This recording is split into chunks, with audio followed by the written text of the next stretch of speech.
क्यों एक भोली भाली औरत अपने पति की मूर्ति के साथ जलकर अपने प्राण त्याग देती है? क्यों राजा विक्रमादित्य को एक चक्रवर्ती सम्राट होते हुए भी किसी दूसरे राजा के यहाँ नौकरी करनी पड़ती है? क्या राजा विक्रमादित्य एक मरी हुई औरत को फिर से जिंदा कर पाएंगे? जानने के लिए देखिए ये जबरदस्त कहानी।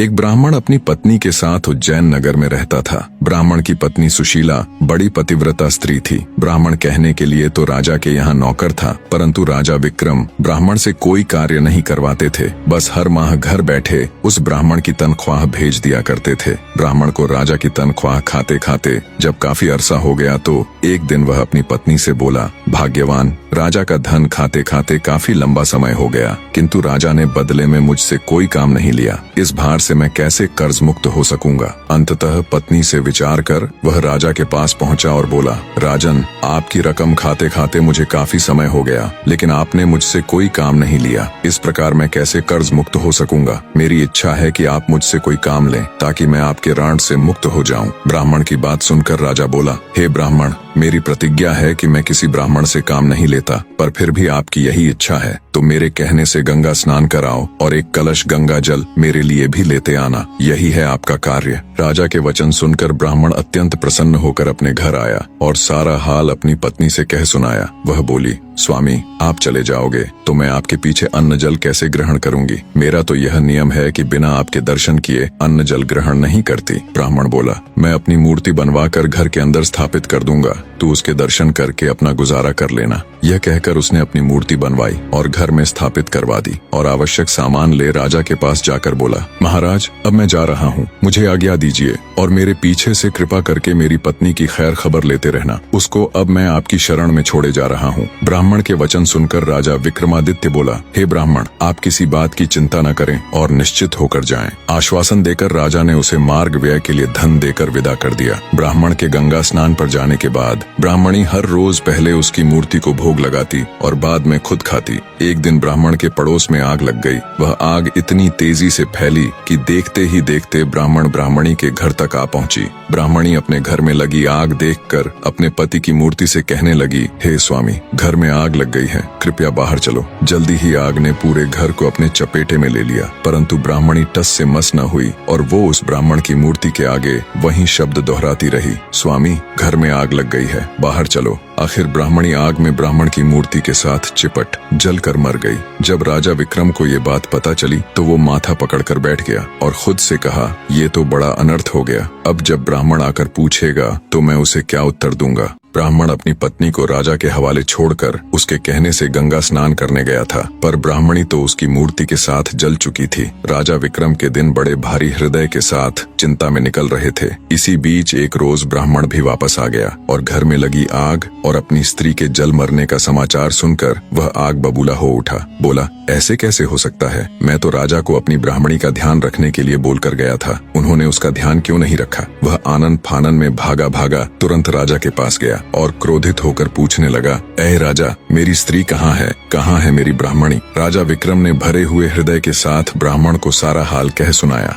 और बोला, हे ब्राह्मण देव, क्रोधित मत होइए, मैं किसी अन्य ब्राह्मण की योग्य कन्या से आपका पुनर्विवाह करा दूंगा। ये सुन गुस्से में ब्राह्मण बोला, हे राजा, जहाँ से भी हो मेरी वही स्त्री मुझे लाकर दो जिसने मेरी प्रतिमा के साथ जलकर अपने प्राण त्याग दिए, अन्यथा मैं यही आपके दरबार में अपना सिर पटक पटक कर अपनी जान दे दूंगा। और याद रखना राजा, तुम्हें एक नहीं बल्कि 2 निरपराध लोगों की हत्या का पाप लगेगा, तुम्हें एक ब्राह्मण का श्राप लगेगा। राजा ने लाचार होकर कहा, शांत हो जाइए ब्राह्मण देव, तनिक मेरी बात सुनिए और जो मैं कह रहा हूँ वैसा करिए। अपनी स्त्री के अस्थि अवशेष संचय कर उन्हें रख लीजिए और मुझे 1 माह का समय दीजिए, मैं तुम्हारी स्त्री को जीवित करने की कोई युक्ति करता हूँ। ये सुन ब्राह्मण कुछ शांत हुआ और जैसा राजा ने कहा था वैसा ही किया। राजा विक्रम अपना राजकाज अपने मंत्रियों को सौंपकर सादे बाणे में अमृत की तलाश में चल पड़ा। चलते चलते कई दिनों के बाद वो एक गांव में पहुंचा। कई दिन चलने की थकान के कारण वो एक मकान के दरवाजे पर पड़ी चारपाई देख थका मांदा उसी पर बैठ गया। उस मकान में एक वृद्धा और उसकी पुत्र वधू रहती थी। वृद्धा का बेटा बहुत दिनों से कहीं बाहर गया हुआ था। उसी के संताप में उसकी पुत्र वधू और वो हमेशा दुखी रहती थी। थोड़ी देर बाद जब वृद्धा की पुत्र वधू बाहर आई और उसने राजा को वहाँ बैठा देखा तो मन में सोचने लगी, हो न हो यही मेरा पति है। इसकी सूरत और उम्र दोनों मेरे बहुत दिनों से बाहर गए पति से मेल खाती हैं। यह बात मन में विचार करके वह भीतर गई और अपनी सास से कहने लगी, माँ जी, मुझको ऐसा प्रतीत हो रहा है कि आपका बेटा लौट आया है और बाहर द्वार पर बैठा है। बहू की बात सुनकर बुढ़िया खुश हो दौड़कर दरवाजे पर आई। जब उसने राजा विक्रम को देखा तो उसे भी वो बिल्कुल उसके बेटे की तरह जान पड़ा। वृद्धा बोली, बेटा तू बाहर क्यों बैठा है? चल अंदर चल। कहाँ था तू इतने दिनों से? देख, तेरी याद में तड़प तड़प कर मेरी यह दुर्दशा हो गई और तूने एक बार भी मेरी सुध नहीं ली। वृद्धा की बात सुनकर राजा विक्रम हड़बड़ाया और सोचने लगा, हे ईश्वर, ये क्या नई बला मेरे सिर आन पड़ी। वह वृद्धा से बोला, माँ, मैं तेरा बेटा नहीं हूँ, पर तू अपने बेटे का हाल बता। मैं तुझे तेरे पुत्र से मिलाने की कोशिश जरूर करूंगा। बूढ़ी औरत रोते हुए राजा को अपनी बात बताने लगी। मेरा बेटा जब 12 वर्ष का था तब उसका विवाह हो गया था। विवाह के कुछ ही दिन बाद वो कहीं चला गया। आज 20 वर्ष होने को आए मगर उसकी कोई खैर खबर नहीं। वो अब तक लौट कर नहीं आया। उसकी पत्नी बेचारी चिंता में सूख कर कांटा हो गई है। राजा बोला, बुढ़िया माई, क्या तुझे उसके या उसके किसी पते के बारे में मालूम है कि वह कहाँ है? वृद्धा ने कहा, मैंने कुछ लोगों से सुना है कि दक्षिण दिशा में वीरसेन नामक राजा राज्य करता है, जो हर रोज गरीबों में 1.25 मन सोना दान करता है। उसी राजा के महल में मेरा बेटा दुर्जन नौकरी करता है। तब विक्रमादित्य ने कहा, बुढ़िया माई, अब तू किसी बात की चिंता मत कर। ईश्वर चाहेगा तो तेरा बेटा शीघ्र ही तुझसे आकर मिलेगा। इतना कहकर राजा विक्रम वहां से दक्षिण दिशा की ओर चल दिए। कुछ दिनों की यात्रा के पश्चात वे दक्षिण दिशा पहुंच गए। विक्रम वहां से पूछते पूछते राजा के महल के द्वार पर पहुंचा और द्वारपाल से बोला, भाई, आप दुर्जन को मुझ पथिक का संदेश भिजवाने का कष्ट करें कि तुम्हारे गांव से एक आदमी आया है और वह तुमसे मिलना चाहता है।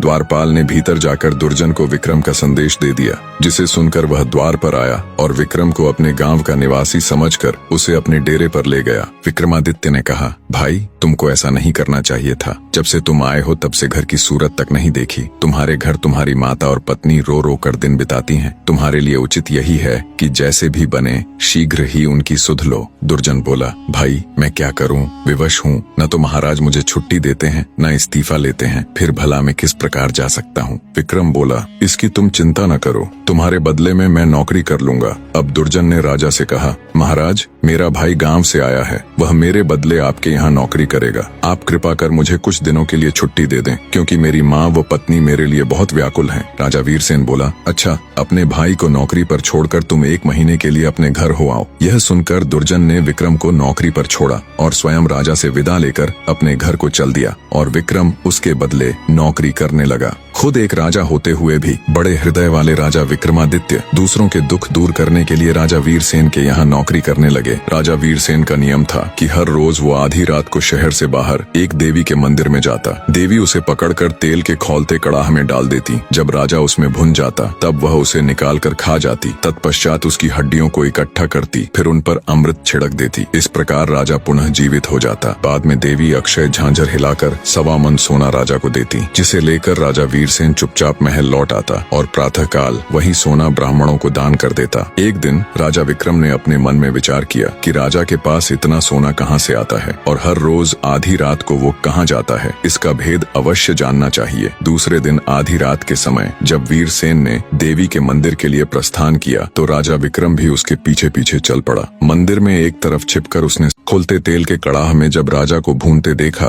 तो विक्रमादित्य का हृदय द्रवित हो उठा। सारा हाल देख वो भारी हृदय के साथ अपने स्थान पर वापस आ गया और विचार किया, राजा बड़े कष्ट से सोना लाता है, कैसे भी करके इसका दुख दूर करना चाहिए। राजा विक्रम बाजार गया और हर तरह के मेवे, सुगंधित वस्तुएं और तरह तरह के मसाले ले लिए। जब आधी रात का समय नजदीक आया तो विक्रमादित्य ने अपने शरीर को जगह जगह से चाकू से चीरकर सभी प्रकार के मसाले और मेवे कटे हुए स्थान पर भर लिए। अत्यंत पीड़ा सहन करते हुए राजा विक्रम चुपचाप राजा वीरसेन के कक्ष में गए और अपनी जेब से जादुई बीर निकाल उन्हें हुक्म दिया, जब तक मैं न आ जाऊं तब तक तुम राजा वीरसेन को ऐसी गफलत में रखना कि उसे होश न आए। खुद राजा वीरसेन की जगह देवी के मंदिर में पहुंच गया। विक्रम जब देवी के मंदिर में पहुंचा तो भूख से व्याकुल देवी ने उसे पकड़कर तुरंत कड़ाह में डाल दिया। जब वह भुन गया तो देवी ने उसे निकाल कर खाया। देवी ने इतना स्वादिष्ट गोश्त आज तक नहीं खाया था। वो हर रोज वीर वीरसेन को भूनकर खाती थी और उसे जीवित कर देती थी।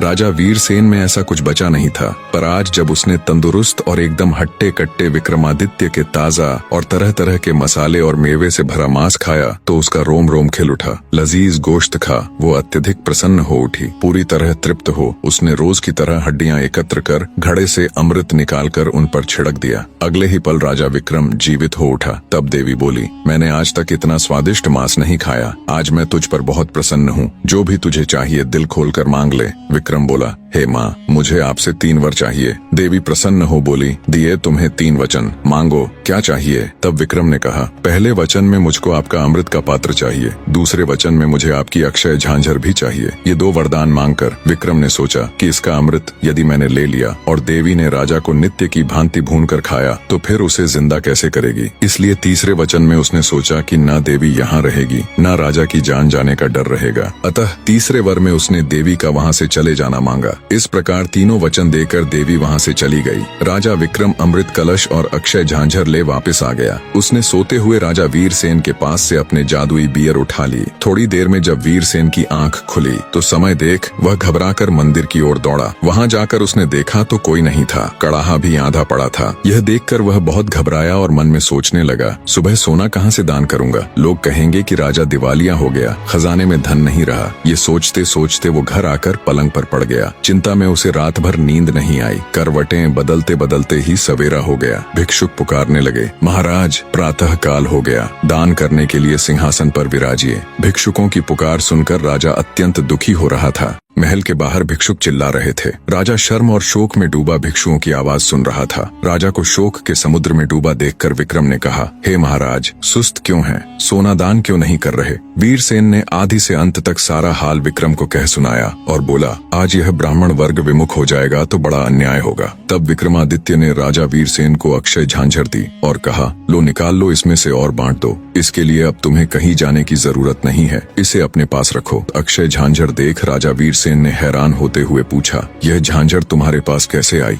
विक्रमादित्य ने राजा को सारा हाल कह सुनाया। सब सुनकर राजा वीरसेन विक्रमादित्य के पैरों में गिर पड़ा और बोला, आप धन्य हैं बंधु, आप कौन हैं? तब राजा विक्रम ने बताया, मैं उज्जैन नगर का राजा विक्रमादित्य हूँ। अमृत की तलाश में था कि मार्ग में मुझे दुर्जन की माता मिली। पुत्र की जुदाई में उसका बुरा हाल था। मैं उससे मिलकर यहाँ दुर्जन को उसकी माता की दुर्दशा से अवगत कराने चला आया। तब वीरसेन बोला, आप धन्य हैं राजन, जैसा आपके बारे में मैंने सुना था वैसा ही आपको पाया। वो झांझर वीरसेन को दे उनसे विदाई ले राजा विक्रम अपने राज्य की तरफ चल पड़ा। महीना पूरा होने को आया था। वायदे के मुताबिक तय समय में राजा विक्रमादित्य उज्जैन नगरी में पहुंच गए। उन्होंने ब्राह्मण को बुलाकर उसकी पत्नी की अस्थियां मंगवा ली। राजा ने ज्यों ही उनके ऊपर अमृत छिड़का त्यों ही ब्राह्मणी उठ खड़ी हुई। ब्राह्मण ने खुशी से छलकते आंसुओं के साथ राजा विक्रमादित्य के पैरों में गिरकर उनका धन्यवाद किया और अपने बुरे व्यवहार के लिए उनसे क्षमा मांगी। राजा विक्रमादित्य केवल एक महान योद्धा या शासक नहीं थे, बल्कि उन्होंने दूसरों के दुखों को दूर करने के लिए